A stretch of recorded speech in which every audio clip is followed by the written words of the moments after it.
कि पिछले 3 साल से बिना किसी कार्यालय के हम लोग कार्य कर रहे थे। आप सब ने मेरा निजी आवास भी देखा है।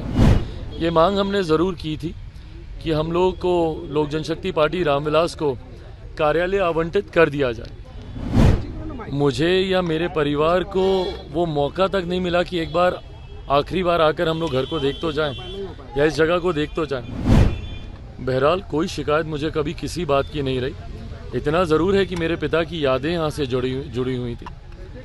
नमस्कार, मैं प्रिंस कुशवाहा, फर्स्ट बिहार झारखंड देख रहे हैं। देखिए, चिराग पासवान अपने नए कार्यालय में पहली बार आए हैं। आपको बता दें कि चिराग पासवान देखिए अपने पार्टी के तमाम नेताओं के साथ राष्ट्रीय लोक जनशक्ति पार्टी का जो कार्यालय हुआ था उस कार्यालय अब चिराग पासवान को मिल गया है। अब उस कार्यालय में चिराग पासवान की दफ्तर होगी और देखिए चिराग पासवान अपने पार्टी के तमाम नेताओं के साथ कार्यालय पहुंचे हैं, आप देख सकते हैं। लेकिन चिराग पासवान जैसे ही कार्यालय पहुंचते हैं तो भावुक हो जाते हैं और अपने चाचा के लिए भी बड़ी बात कहते हैं चाचा के बिना कोई सब कुछ अधूरा है। और जिस तरह से षड्यंत्र हुआ, जिस तरह से अलग परिस्थिति बनी, इस कारण से अब हमें इस आवास में और इस बंगले में रहना पड़ेगा। और क्या कुछ करें चिराग पासवान, पहले अपन के बयानों को सुनो। से आज से 3 साल पहले वो पूरा घटना चक्र घटा। मुझे तो वो मौका भी नहीं मिला कि मैं आखिरी बार कार्यालय को, घर को, जहाँ से मैंने राजनीति की शुरुआत की, जहाँ पे मेरे नेता, मेरे पिता आदरणीय रामविलास पासवान जी ने रहकर, जहाँ से उन्होंने तमाम रणनीतियाँ बनाई, मुझे या मेरे परिवार को वो मौका तक नहीं मिला कि एक बार आखिरी बार आकर हम लोग घर को देख तो जाएं या इस जगह को देख तो जाएं। बहरहाल कोई शिकायत मुझे कभी किसी बात की नहीं रही। इतना ज़रूर है कि मेरे पिता की यादें यहाँ से जुड़ी हुई थी। कोई मेरे मन में ये भावना नहीं थी कि मुझे वापस चाहिए। मैंने हमेशा माना है कि इंसान को सिर्फ अपने कर्म पे ध्यान देना चाहिए। आप अपना काम करते रहिए। ये सारी चीज़ें आनी जानी हैं, आज मेरे पास, कल किसी और के पास। बट हाँ, बस वो जो यादें हैं वो आपसे कोई नहीं छीन सकता। वो यादें कल भी थी, आज भी हैं।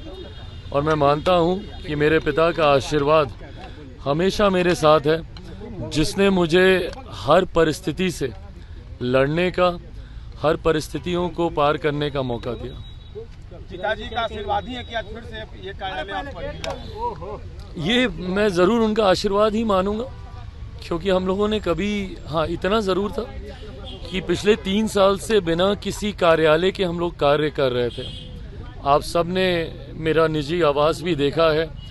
वहाँ पे व्यवस्था ऐसी नहीं है कि सुचारू रूप से सारे कार्य हो सके। ऐसे में इतनी चाहत हम लोग की ज़रूर थी और बिहार सरकार से ये मांग हमने ज़रूर की थी कि हम लोग को लोक जनशक्ति पार्टी रामविलास को कार्यालय आवंटित कर दिया जाए। पर मैं उनकी मजबूरियों को भी समझता हूँ, क्योंकि एक लंबे समय तक पार्टी के पास, हम लोग के पास ना कोई सांसद था, ना कोई विधायक था। संभवतः शायद ये कुछ रिक्वायरमेंट्स हैं कि एक बेसिक नंबर ऑफ रिप्रेजेंटेशन होना चाहिए आइदर इन द असेंबली और इन द पार्लियामेंट, जिसकी वजह से अभी तक हम लोगों को कोई भी ऑल्टरनेटिव, वैकल्पिक कार्यालय हम लोग को आवंटित नहीं किया गया था।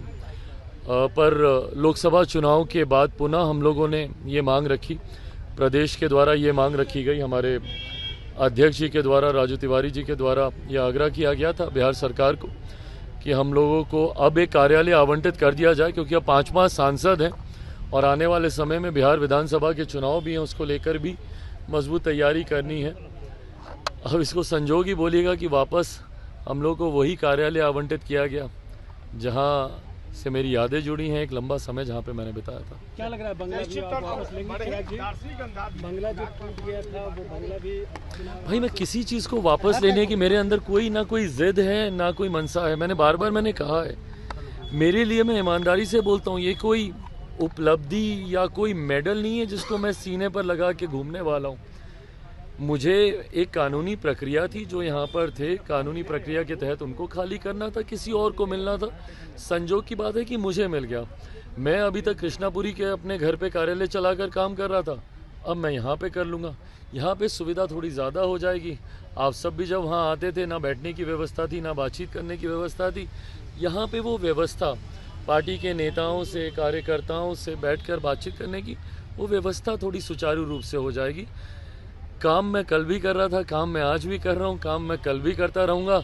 जगह ये हो कोई और हो, उससे फर्क नहीं पड़ता। अरे नहीं भाई, हाँ इतना ज़रूर है कि यादें तो हैं ही, इस घर से बहुत जुड़ी हुई हैं। और यादें सिर्फ मेरी, मेरे पिताजी की नहीं, पूरे उस परिवार की रही हैं। मेरे चाचा जी के साथ मेरी यादें यहाँ पर बहुत सारी रही हैं। उनके साथ भी मैंने बहुत समय, इस घर को बिना उनके मैंने कभी सोचा भी नहीं था।